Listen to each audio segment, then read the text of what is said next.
understand that these people, their MO was sort of to train their family members and whatnot. So how widespread might the problem still be? Well, what's I think to me shocking, and I saw this a little bit when I was a county prosecuting attorney, and we'd have people come back time and time again, and sometimes it would be the same group.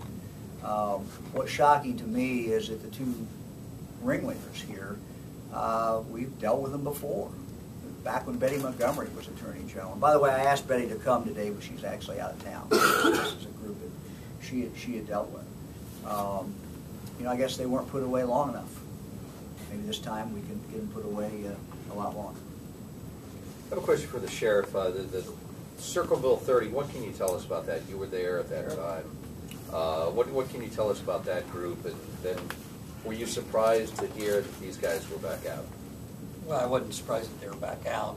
The thing of it is hopefully this time we can lock them away for a long time so that they can't prey on the elderly again like they have.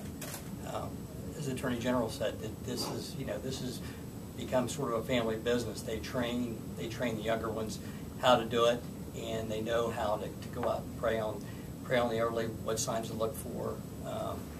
These are people that we're constantly watching, but what we've seen here recently is they have expanded to what they're doing. They're going outside of Pickaway County because they're too well known within the county, too much press against them.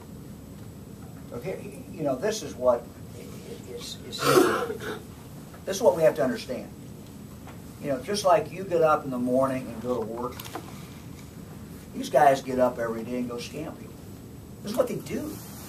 This is how they function. This is what they do for a living. This is their business. This is their business, to go rip elderly people off. And it's just like anybody who has a business, well, they've kind of exhausted their territory around Pickaway County. Now they just keep going out further and further into counties, further and further out. But that's what they do. And just like other people with legitimate business, they like to bring younger people into the business. That's what they're doing. They're bringing in younger people into this enterprise, this business.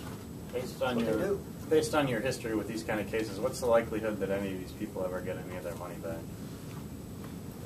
Well, it's difficult. I mean, the history of restitution with scam artists is tough. I mean, sometimes you can do it, but I wouldn't hold out a lot of hope.